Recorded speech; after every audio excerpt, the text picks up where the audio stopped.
Salam sehat sejahtera pemirsa setia mata ketiga.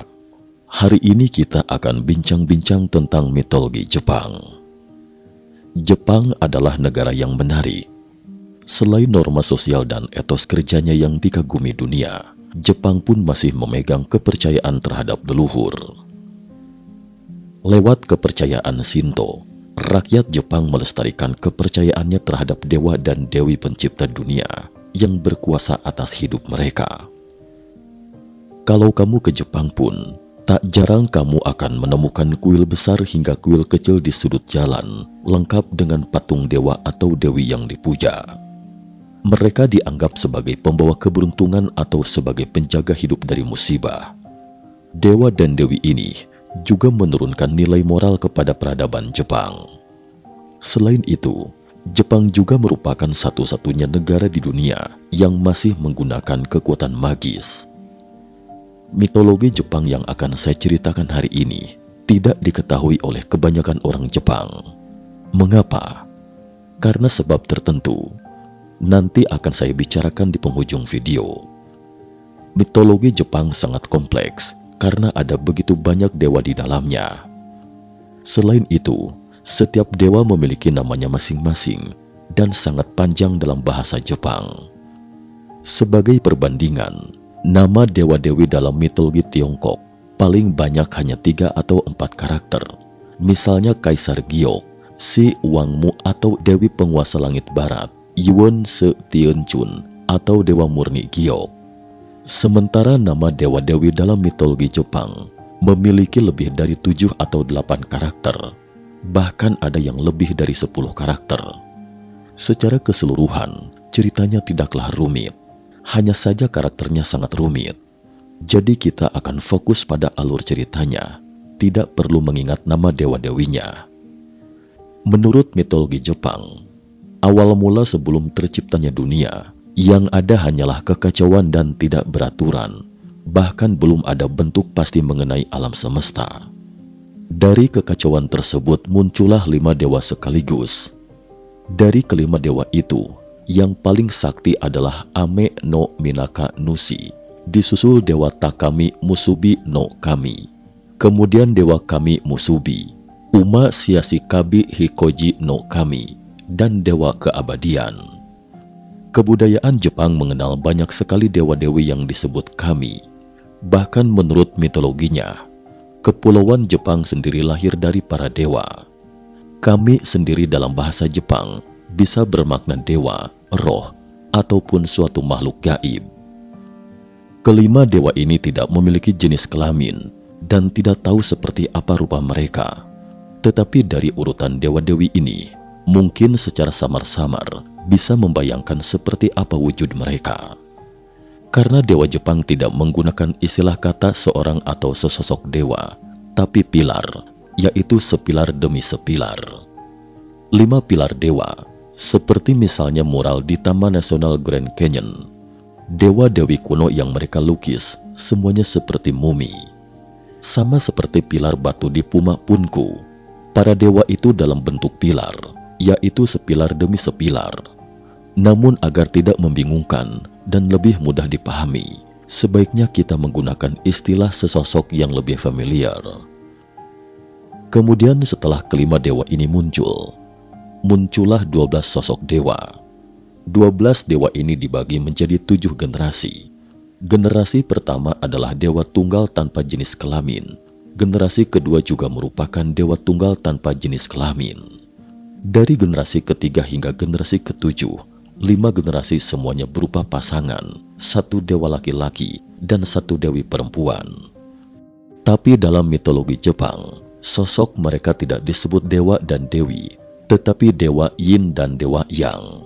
Secara harfiah, yin dan yang dapat diartikan sebagai gelap, terang, atau negatif positif. Yang paling utama dari 5 pasangan ini adalah pasangan terakhir. Dewi ini adalah Izanami. Sementara dewa laki-laki bernama Izanagi. Mereka adalah saudara kandung sekaligus suami istri. Sama seperti Nuwa Fushi dewa dalam mitologi Tiongkok. Dalam mitologi Jepang, dunia juga dibagi menjadi 3 tingkatan. Tingkat teratas disebut Takamagahara yang berarti dataran tinggi surga, yaitu alam para dewa. Di bagian tengah adalah alam manusia yang disebut Ashihara no Nakatsu Kuni. Dan bagian paling bawah disebut Ne no Kuni atau Yomi no Kuni, yaitu tempat beradanya orang-orang yang telah mati. Meskipun tidak dikatakan bahwa dunia ini adalah sebuah pohon, tetapi bagian paling bawah yang disebut Ne no Kuni dalam bahasa Jepang ini mungkin terkesan seperti sebuah pohon. Struktur keseluruhannya sangat mirip dengan mitologi Nordik. Ne no Kuni pada bagian bawahnya itu juga dikenal sebagai dunia bawah, alamnya orang mati. Dalam mitologi Nordik, ada mata air di bawah pohon dunia itu. Dahulu kala, dewa tertinggi Koto Amatsu Kami memerintahkan Izanami dan Izanagi turun ke bumi untuk menciptakan dunia dan negeri. Kedua dewa ini kemudian turun ke bumi. Saat itu, bumi dipenuhi dengan air, tidak ada apapun. Mereka berdiri di atas jembatan gantung dan melayang di udara.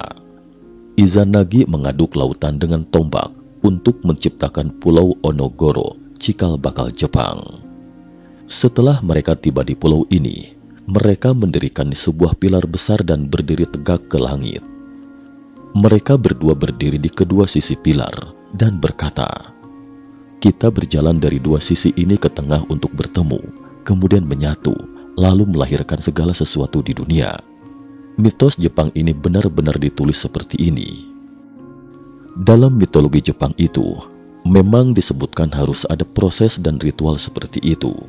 Mereka saling mengenal, tetapi bersikeras untuk bertemu.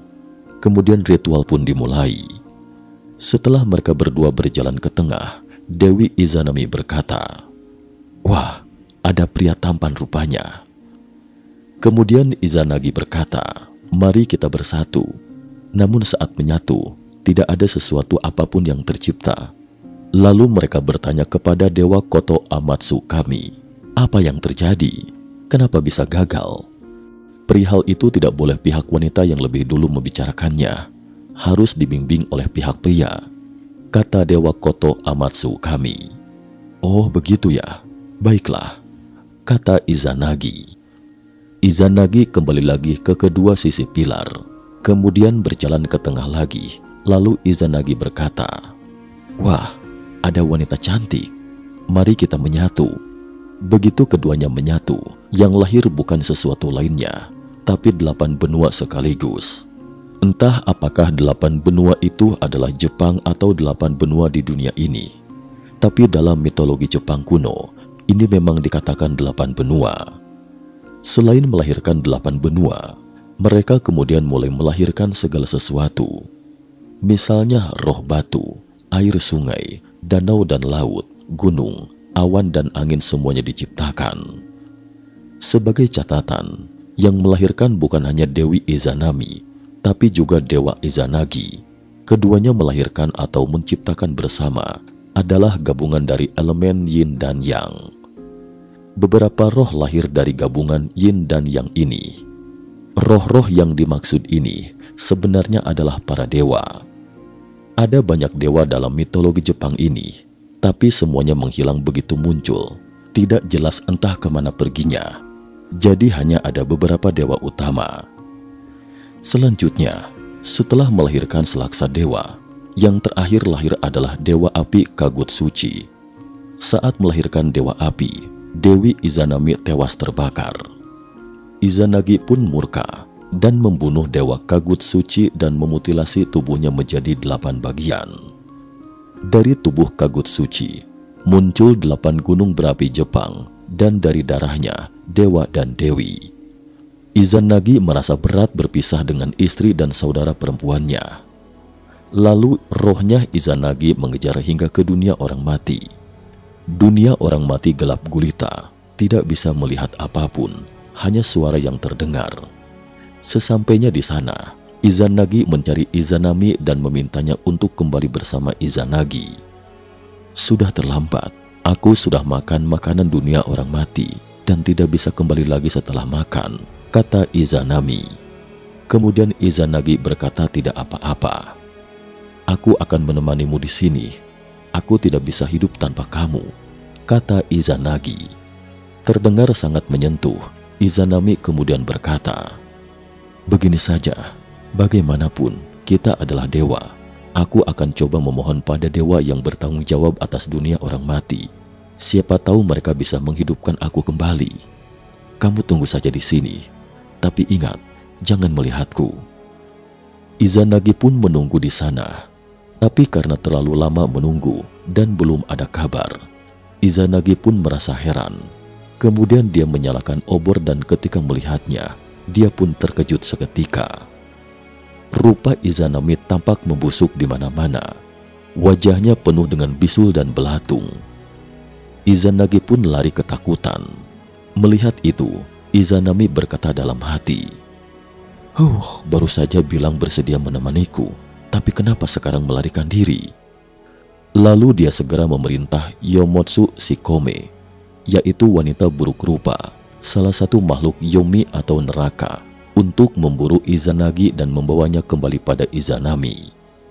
Izanagi tidak bisa berlari secepat hantu neraka dan segera menyusulnya. Izanagi kemudian melemparkan janggutnya ke tanah dan seketika berubah menjadi seuntai anggur. Hantu itu pun berhenti di sana untuk memakan buah anggur. Izanagi memanfaatkan kesempatan itu dan terus berlari, namun tak lama kemudian hantu itu menyusul lagi. Izanagi membuang air kencingnya dan berubah menjadi sungai besar. Hantu itu pun berenang menyeberangi sungai dan mengejarnya. Saat itu, Izanagi berlari ke pintu masuk dunia orang mati. Setelah pintu neraka itu ditutup, Izanami berkata, benar-benar jahat kau Izanagi. Tadi bersumpah seia sekata, janji-janji manis, tetapi langsung lari setelah melihat rupaku seperti ini. Karena kamu seperti itu, aku bersumpah akan membunuh 1000 makhluk dewa di duniamu setiap hari. Bagaimanapun, kau telah melahirkan begitu banyak dewa, 1000 pilar dewa. Kalau kamu maunya begitu, aku juga tidak bisa berkata apa-apa lagi, kata Izanagi.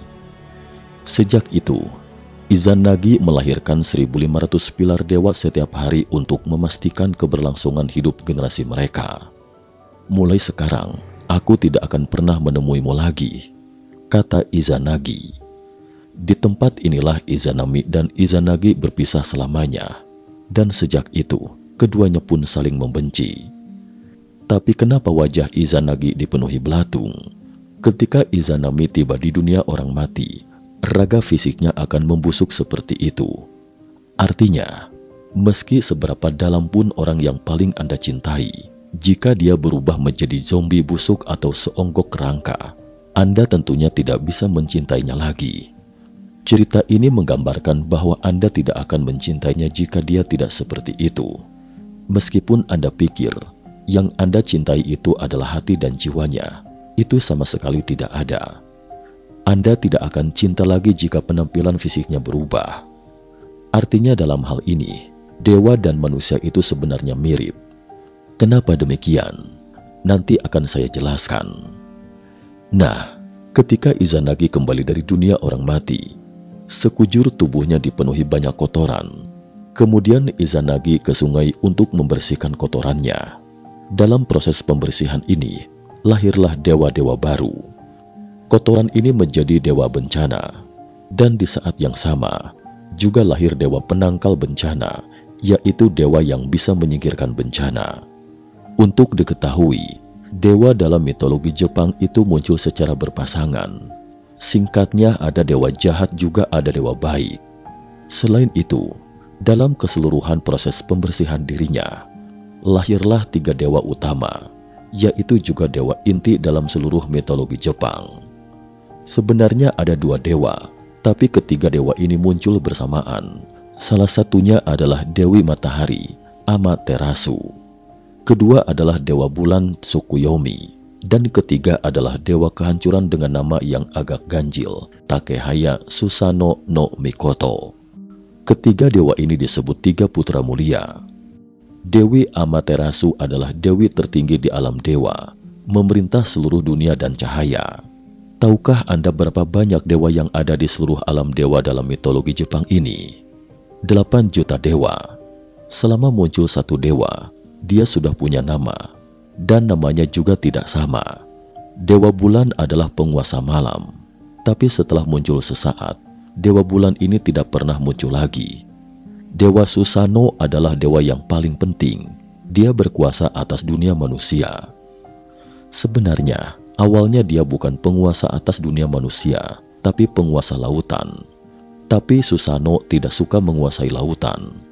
Dia pun menangis setiap hari. Melihat itu, ayahnya pun bertanya mengapa menangis.